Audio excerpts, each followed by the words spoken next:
thank you so much for joining our webinar today, which is Built to Scale, Ready to Exit. And I'm delighted to say that I'm joined by one of our Fractional Finance Directors, Jeremy French, who has, well, I'll let him introduce himself in a minute, but he's got sort of phenomenal experience in terms of working with private equity companies and scaling businesses and ultimately exiting them. Just as a recap, my name is Kate Clark, for those of you who don't know me. I'm a chartered accountant turned financial headhunter. So we place top-level senior finance professionals into scaling SMEs. And we started doing these webinars about, I don't know, 5-6 months ago, with the idea that actually it's not just all about finance. They tend to be related to finance, but it's hopefully giving some sort of value add to those scaling SMEs. So, and this one is very relevant for finance, and I think should be really valuable. So I'll let Jeremy introduce himself, and then we'll go through some of the questions that I've got for him. Great stuff. Thanks, Kate. Hi, hello everyone. Yeah, my name's Jeremy. I guess in terms of a brief resume of what I've been doing, then my kind of private equity experience starts with a company called Ministry of Cake back in 2010, and that was my first introduction to private equity. I went there not when it was private equity owned, but during my time there, we did a buyout from the parent company, backed by LDC in Bristol. And then sold it about 3 years later to another private equity-backed company based in France. So that was my first introduction to private equity, and it kind of changed the way that I viewed myself as an accountant. And since then, I've done a few things. So after that, I joined a wedding gift list company called Prezola. They were backed by BGF, and that was a fantastic company based in Bath. We grew that and sold it to our competitor. I then joined another BGF-backed company, a law company up in Gloucester, very successful, very profitable, didn't quite manage to get an exit on it. And after that, I joined an energy solutions consultancy company where the founder was looking to understand, could he exit, could he get private equity investment or trade sale? And I worked there for a number of years before deciding actually to join the stable of fractional FDs, which I've been doing for the last 3 or 4 months and really enjoying it. Some of my clients are founder owners, and some are looking to exit at some point in the future. Some are not, so it's a good balance that I have. So that's my background basically. Yeah, and we're super excited to be working with you, just because you're just so experienced. So that's brilliant. Thank you. So just sort of moving on to sort of some of the questions then, what would you say are the sort of the key financial or other foundations that a founder actually needs to have in place before they start thinking about scaling? Okay, well, let me start with the financial stuff, because that's obviously closer to home. And I probably say never ignore the basics of what you need to put in place before you actually start to scale. And from a financial point of view, that's the standard stuff. You need to make sure you've got a good set of management accounts which are well presented and consistent and coherent, probably supported by the right policies and procedures where need to be, that you've got good advisors on board who are helping you make sure you're compliant for tax and all that type of good stuff. You've really got to spend some time just working on those basics. Obviously, there's plenty of help out there to enable you to do that, but don't ignore that. Because if you start to scale based on a set of numbers and a set of information which is not coherent and perhaps not fully embedded, you are asking for potential trouble. It may not happen, but if you don't have them in place, then watch out, you could be in a bit of trouble. So make sure you have all of that. I think also then, if you're looking to scale up, then a thorough understanding of your business and your marketplace is obviously critical. You will be undoubtedly a person who knows more about your business, but you need to make sure that you understand your marketplace. And you also need to make sure very much so that you really understand where you want to be. What is it that you're trying to build? What's your end game as a shareholder? Not really necessarily as a director, but as a shareholder.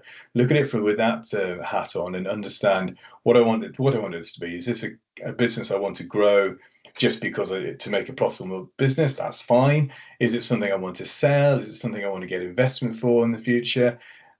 Understand those different parameters in terms of how you're working against it before you actually get into that scale up process, because that can very much influence how you actually therefore go about and try and grow your business. Yeah, no, absolutely. And you mentioned there about sort of getting the right sort of advisors and the right team. And obviously it's critical to do that in terms of financial control. But how do you balance that growth with financial control, especially when, cash flow is tight? Yeah, I think so. For me, the answer on that is planning, and it's also stress testing your Okay. plan. So, because for me, if you're losing financial controls can be in all sorts of things. And I think in terms of going back to the previous question around basics, you need to have the basics around there. But I think in terms of financial control around the growth of your business, then having a coherent plan is really important. And what I'd also stress is that most owners, of course, and that's right to be, are very super optimistic about where they can grow their business, which is great. Otherwise, why would you think about scaling up in the first place? But do make sure you stress test your business. So by that I mean, if you're, for example, investing in people or whatever it might be, make sure that there's a level of investment which is still supportable at, for example, a much lower revenue number, so that you can still keep the business going. Because growth is never linear; it's always in spurts and what have you. You need to make sure you've got resilience in the business, such that as and when you're perhaps not going through that stage, which is growth, or you need to build up, I don't know, marketing material, whatever it might be, you've still got cash resilience in the business. So planning is critical on that. And when I'm looking at that type of plan, then the most important thing, obviously, is a cash flow plan. Profitability planning is great, but as the old saying is, it's got to be cash. Cash is the king, and you've got to understand what your levers are to actually understanding your cash flow is. Keep it simple. I nearly always just go back to receipts and payments type of cash flow. Just really, really simple stuff. Understand your cash flows, understand how that works, and make sure you've got resilience from that point of view before you really shoot for the stars, which is the right thing to do as well. So do that type of planning is critical to making sure that your financial business stays viable as you go through that growth period. And just on that, in terms of like doing sort of stress testing, how many different sort of variations would you do? Would you do like the sort of the optimistic, the maybe the pessimistic, and the absolute worst case scenarios? Do you tend to do three? Depends on the business, is what I'd say, and it depends on the various levers which are likely to bring you success. And that's all about understanding your business model before you actually start doing the planning side of things. So, for example, on an e-commerce business that I worked on, pretty much the critical lever was your cost of acquisition, on the basis that probably if you put enough money in your marketing budget, you would probably get to the level of revenue you want. But at such an economical loss because your cost per acquisition was so high. So on that type of thing, then you're probably working on a very small number of variables which you need to work through to understand, well, what is my stress level?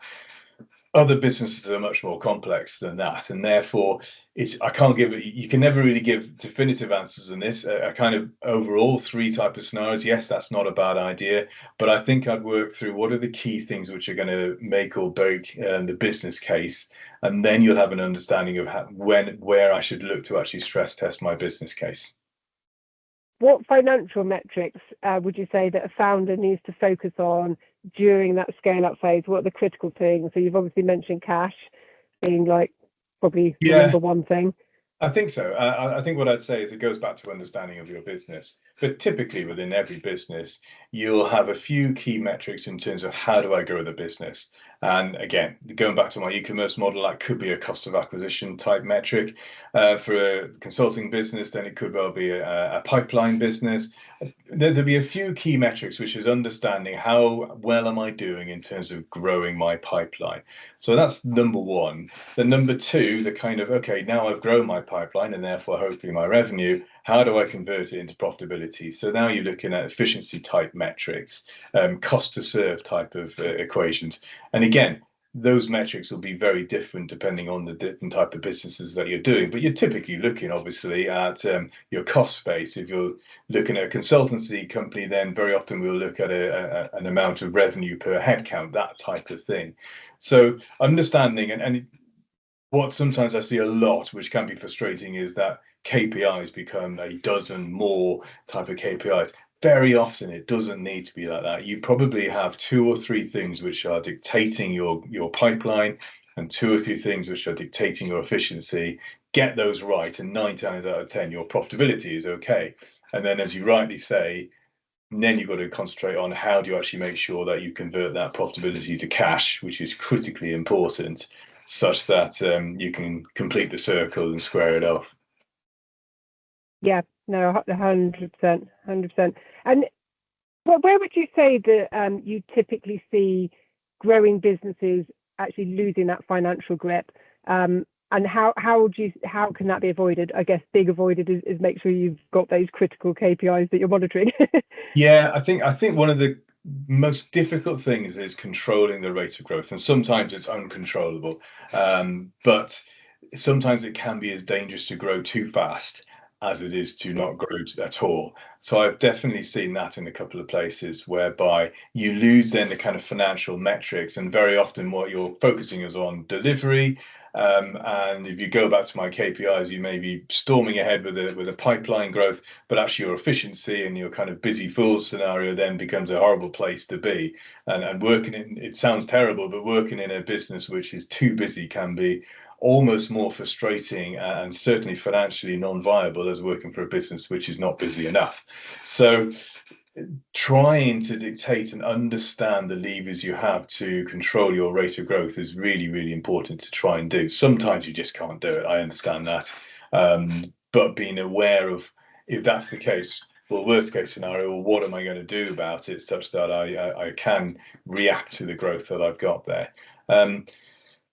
For me, that's probably the critical thing. I think then what you also need to make sure is that you are diligent in terms of following your KPIs, and you know that they are there not just for the good times but for the bad times, and make sure that you are following that. You regularly review them, question them, query them. Are they the right ones? That type of thing, and try. And it's really hard to do this, but try and give yourself a bit of white space to actually think about the business. You know, that the idea of doing board meetings and management meetings may not be very exciting, but they can be critical in terms of just taking time out to sit back and look at, understand where we're going, and making sure that your strategy is still right, or whatever it might be. But try and make that time in what is nearly always an incredibly busy period of time for an owner, anyhow. Yeah, no, 100%, 100%. And I guess just sort of like looking forward in terms of, what does sort of exit ready actually look like from a finance perspective? So we've sort of spoken about like sort of what to keep an eye on as you scale, but in terms of how do they know when they're at that point where they are ready to exit, when they can actually go and sort of have conversations with investors and not be laughed at or sort of shown the door? Yeah, I think there's a number of things around that, and first of all, I'd say that I'm not a kind of corporate finance advisor as such. So, and that's one thing I would actually advise anyone to go and do, is have a talk to some corporate finance advisors, because they'll be able to give you much more qualification to the answer that I'm going to give. But nevertheless, Yeah. I think there's a number of things to your answer there. In terms of actually being ready from a financial point of view, then again, it goes back to the basics. Have you got a set of management accounts which you can explain, which are coherent, which you understand, which you can talk through? Very often your finance person is the biggest salesperson that you have when you're doing a particular private equity type thing. You need the story, you need the overall strategy, you need that this is where we're going and what have you. It's massively important. But you need your finance person to bring that strategy alive in terms of the numbers that are being presented. It's a critical role in terms of what a finance person should do. So making sure your management accounts are all there, and of course all reconciled and all that type of good thing is a must. There's lots of other things that you should do. I'd advise anyone, if you're looking at it, talk to a corporate finance advisor and get a kind of list of a typical DD type exercise. That will tell you whether you're in place. So your non-financial stuff, are your contracts there fit for purpose? Do you have terms and conditions? There's nearly always 1 or 2 accounting things perhaps which are difficult to do. Maybe it's an accrued revenue type thing or something like that. Understand how you're actually going to present that. And again, working with your advisors, if you have them, to make sure that they understand any type of skeletons in closets, which are nearly always there. They're not always a bad thing, but you need to understand the things which are going to perhaps give you hiccups along the line before you go into the process. Then I think in terms of actually being exit ready, then you've always, again, it's sector dependent, and it's also who you're actually talking to. So a trade sale is very different from a private equity sale. But if you are going down a private equity route, then that kind of elevator pitch is so important, not just for what the private equity company is buying now, but what they're actually going to sell in 3 to 5 years' time as well. What's the next stage of the journey? Because it can't end with a private equity venture. You've got to always be thinking about what's the next person going to be actually investing in, and having that narrative is really, really important, particularly if you're looking at private equity. Lots of other things can be brought into this conversation as well. Quality of your team, making sure you protect your key employees, that type of stuff.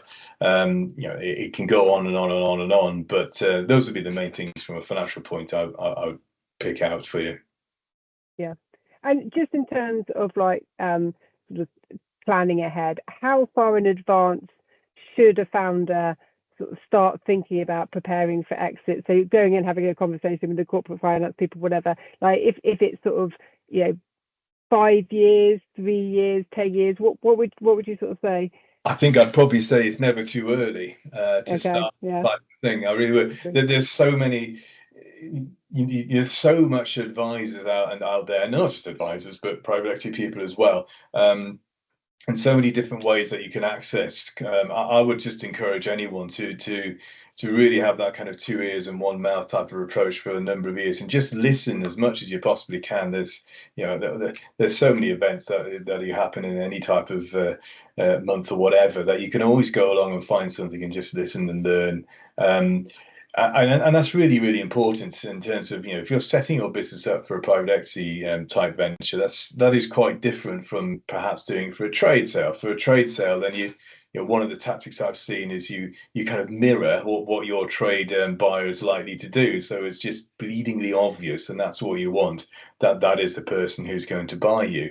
To some degree, we did that in Brazola, the wedding shop, in terms of the way that we operated against our competitor was so similar that it was so easy to understand how you could put the businesses together and make it a real success. Private equity is quite different. They probably want you to understand, perhaps a more unique part of the markets, where you need to always understand with private equity the kind of rules of the game, which typically is you're kind of doubling your profits in 3 years type of approach. So how on earth are you going to do that? And then how on earth then are you going to do it further on for the next set of investors, whether that's a trade sale or another private equity round? So I don't think you can start early enough in terms of those discussions to understand what it is.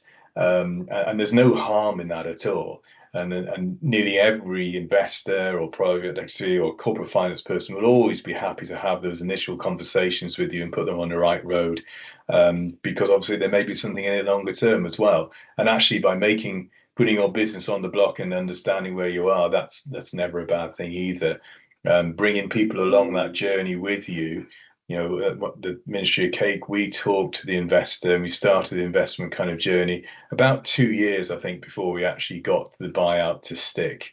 And during that time, we just got them down to the factory every 3 or 4 months or what have you, talking through what's going on. And they then could understand how we worked, how the business was working. They could see the opportunity, all of that type of thing. And it didn't cost anyone anything apart from cost us a few cakes, and it cost them a bit of mileage. But it was so valuable in putting together that working relationship, which is critical with an investor as you go through the process. We've noticed that is just a warning to business owners to think about that, the company's assets and liabilities are separate to their own, and not necessarily use them for sort of personal funding as well, because it will come out in the financial due diligence. Totally, absolutely, yeah. And it's so important that you take that lesson on board, because what a buyer doesn't want to do is to be embarrassed by the company they bought, and that type of thing. If someone is using it as if it's their own money and perhaps doesn't have the right, whatever it might be, that's a really poor warning sign to someone. So 100%. Yeah, get most companies that I've worked in, and particularly founder companies, are usually relatively straightforward in the vast majority of accounting that they need to do. And obviously, if you get the right people involved, then you shouldn't have any problems whatsoever. And if you do, you can usually sort them out before you go into a process, and absolutely make sure you do. But so that's not a it's not a kind of big warning sign that you're going to have to spend hours and all the rest of it on, because you shouldn't have to do that. But you get those skeletons out of the way first of all. Sometimes you can't completely mitigate them, by the way, and that's also okay. And that's where you want your advisors to help. And you've always got to be, and again, listen to your advisors, transparent through a process. You cannot just hide things. That's not going to work. You can't do that. Yeah. Presenting in the right way, and understanding the risks and mitigations, all that type of thing is really important to if you do have those type of situations. No, 100%. And just on that, I mean, you have touched on some of the information that is likely to be requested during the financial due diligence process, well, during the due diligence process. But in terms of financial due diligence, what sort of things would business owners be asked to provide? You've touched on contracts, etc., management accounts. There are other things. Yeah, and DD is such a small kind of well, two letters, but can mean a huge amount of different things to different type of investors. And who you are looking to invest will have a very, very different set of DD criteria. I haven't worked with many finance investors necessarily, but the two approaches were completely different. So on one hand, one investor, I think I had about 10 or 11 different streams of due diligence going at any one time, of which only one was financial, but they were covering legal and management duty and all sorts of different things. And as the finance person, he always comes onto you. But that was the way they worked. Yeah. That's how they worked. And in terms of, they put a huge amount of time and cost clearly into their DD exercise. But once they did that, then that's how they got comfortable that they were buying the right thing. On the other hand, the other company I worked a bit with had a different house style in terms of they didn't really go into that level of depth. So it's one of the things, first of all, to find out when you're actually talking to potential investors or buyers, what does your process look like? Can you give us an example of your timescales of how to do it? That will give you an idea of the different streams of due diligence that they're doing. So therefore, it's such a wide answer, but usually your financial due diligence will cover two main things. One being, am I buying what is said in the book? So that is kind of kicking the tires type of due diligence. Are the books saying what they should do? But particularly for private equity type of investors, and also classically, if you do your own due diligence, then you'll also spend a huge amount of time in terms of understanding usually a financial model that you put together, which is predicting the future. And because that's obviously in particular what PE are usually buying, the future performance of the company. So there'll be a huge amount around that in terms of what are the assumptions that have gone into the usual type of things. Usually, what's your growth assumption? How are you going to justify that? Where are you getting your new sales from? What's the market size looking such that you can actually justify that? What are the risks to get that? All of those type of things would be what the financial due diligence team are going to be looking at to justify the plan that you've put in front of them. So in terms of getting you self-prepared for that, a really good financial model is nearly always key. And it's got to be one which is bought into by the actual management team who are presenting the business for sale. You don't want a financial model which says one thing and someone in your management team comes along and goes, yeah, no, there's no way we're going to do that, or whatever it is. You've got to sing off the same hymn sheet. Otherwise, it can quickly fall apart in terms of how you present yourself as a management team as well. So a really good financial model, good assumptions, enough kind of leverage in there so you can play around with your key assumptions, a bit like what we talked about before, is really important, particularly for a private equity investor. Yeah, 100%. And also, if you are having those conversations, to also actually make sure what you say you're going to do, isn't it? So if you kind of like have these crazy financial models and don't hit them, and then you're having conversations later on down the line, then you're not going to be taken seriously, are you? Absolutely, yeah. That's a really important point. Yeah, I mean, going back on my previous point, it's very important to have conversations with them, but don't oversell your business too early, because as you rightly say, if they come back in a year, 18 months time, and all they'll do is usual stuff, is they'll have a look in terms of what was said to them last time you met and go, oh, right, so you said you were going to whatever, grow your sales by 10%. How's it going? So Exactly. you have to be a little bit careful. You don't want to sell the earth. Just sell them enough to keep them interested, such that you don't become a disappointment when they look at you again. You want it to be, oh yeah, boringly consistent is the kind of phrase that you want. And of course, business is never boringly consistent, particularly when you're trying to grow it at scale. But ideally, from a financial point of view, that's where you want to be. And particularly as you get up into a process, ridiculous though it may seem, your current trading levels are so important. You don't want to go into a process where you're kind of thinking, I don't really see how I can get to the numbers that I presented. That's a disaster scenario, because rightly or wrongly, it's nearly always the case that you'll be asked for updates on trading all the time. Even though you're buying a business and you've looked at it for a year and all the rest of it, it's still really important, your trading performance, as you get close to an event. So always bear that in mind. If you can, keep a little bit tucked away, such that you've always got good news that you can actually present and drip into a process. And now, if you can do that, that's how you can mitigate the inevitable bumps in the road as well. Yeah, no, 100%. And I guess without naming names, can you give an example of a business that wasn't financially prepared for exit, and sort of explain what went wrong, maybe? Yeah, I don't think I've actually necessarily come across one that I've which has gone to market without being ready as such. I think there's a few that I certainly work for whereby, if you like, from a pure financial accounting point of view, control point of view, there's been issues which we haven't been able to completely mitigate against, which have always been difficult. And what you tend to find is that even if they're relatively small, they can get just exemplified and carry through the whole process, and that can be incredibly frustrating. But I would say that you do make sure that you are ready to go, in terms of, because once you get on the kind of hamster wheel of putting your business up for investment or a sale, it's really hard to stop it, and it's not a good sign if you have to stop it, because for whatever reason your house is not in order, whether it is from a trading point of view, which is most common, of course, but also from a financial control point of view. Do make sure that you're fit to go, and ask the questions internally before anyone else asks them is always a good tip as well.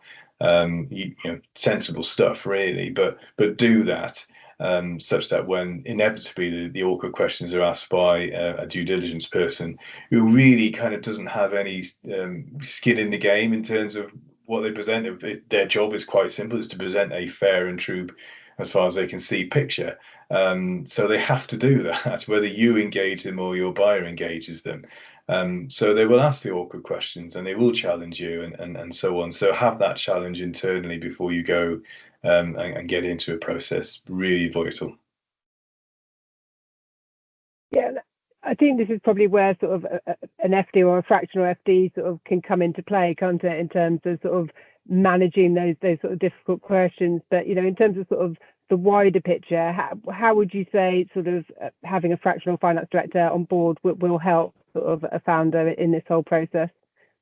I think what you'd expect and hope from a fractional FD is, as well as bringing the kind of the should haves, i.e., your financial compliance and all that type of good stuff, they should really be able to act with you as your kind of business advisor to some degree. And most of the companies I've worked with, then, as you'd expect, the CEO, founder, whoever it is, and your FD is nearly always the most closest working position. If they're not working well together, then I'd kind of question, is your company able to work well together? And certainly, is your company able to get investment and sell work together? Mm. So a fractional FD should usually, as an experienced person who has hopefully seen a lot of it a bit before, is able to plot your way through and can give you that kind of business advice, as well as the numbers, and help, in particular, working investors, because you tend to speak the same language.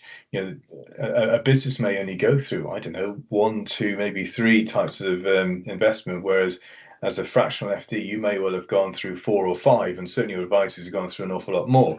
So broadly speaking, you've kind of seen it all before. You know what an investor's looking for. You know when to push. You know when to be compliant and when to, call them out, whatever it might be.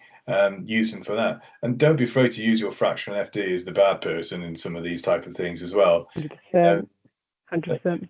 Investors will very often be very genial to the CEO, rightly so, because they believe in him and they want part of it. It's absolutely fine and appropriate for more robust discussions to be had with the finance director sometimes. And quite often I've volunteered to be the person. I don't mind. I'll go and not call them out necessarily whatever it needs to be done, but if something's not been done, instead of it's done, I'll pick up the phone for you and make it happen if I can.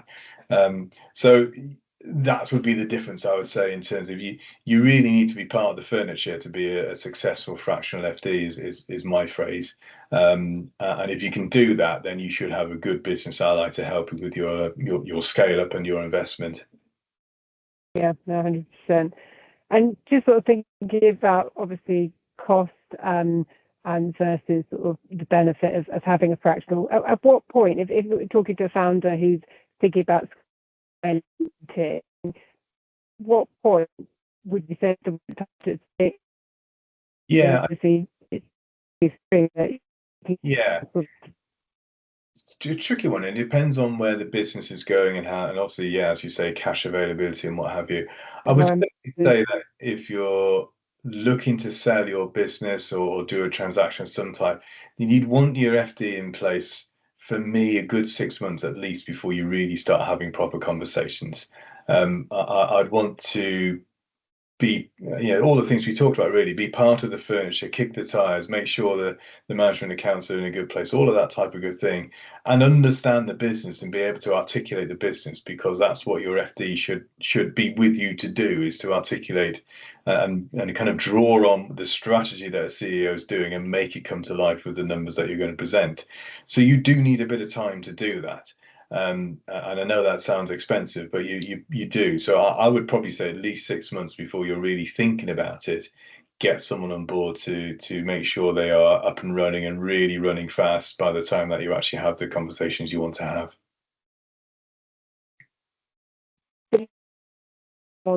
Reality is it might take them 6 months to put together 3 years worth of management accounts, because that's what the investor is going to be looking at. So the answer is also very much dependent on the state of the company as well as their ambitions, I guess. Yeah, absolutely. Yeah, absolutely. And I'd kind of say that it's always fine to have the kind of cozy fireside chats, but unless as a CEO you know your numbers are so good and they're kind of they're fit for purpose, really don't be talking details until you know that your CFO, your fractional FD, whoever it might be, is absolutely comfortable with where you are, because it just causes, it's so hard to unwind things which are said, which are in theory, of course, finance being that, functionally and true. It's hard to unwind. So be really careful, and always bear in mind that nearly every transaction I've been involved with probably takes the best part of a year, 6 months to a year to actually do, and that can be after you've had the cozy fireside chats to kind of say, yes, okay, there's something worth investigating here. So it takes a long time to do, typically, and actually. When I listen to my kind of corporate finance friends and they say getting transactions across the line at the moment are taking longer and longer as more DD is done, and we're kind of slightly becoming a bit more risk adverse and so on. So don't underestimate the length of time that it actually takes to get investment across the line either. Yeah, no, 100%. No, it's really useful. And one of the things that we see a lot with when we talk to new clients is the expectation of what their external accountants can deliver versus, actually what they need. That's why they come to us, because they want that forward-looking financial model that doesn't necessarily come, there are some accountants that could do it, but in terms of like explaining sort of in layman's terms, what would you say are the fundamental differences between, your external accountant and actually having a finance director, whether that's fractional or not, as part of your team? Yeah, I think I would kind of summarize that by saying an external accountant obviously can do a really good job of giving you factually, this is where your company is. An FD should be able to tell you why, what can we do about it, and what does it mean if we do those things going forward. And again, it's all about bringing those numbers to life, and goes back to that what we talked right at the beginning, interrelationship between KPIs and numbers. This is why your numbers are like that.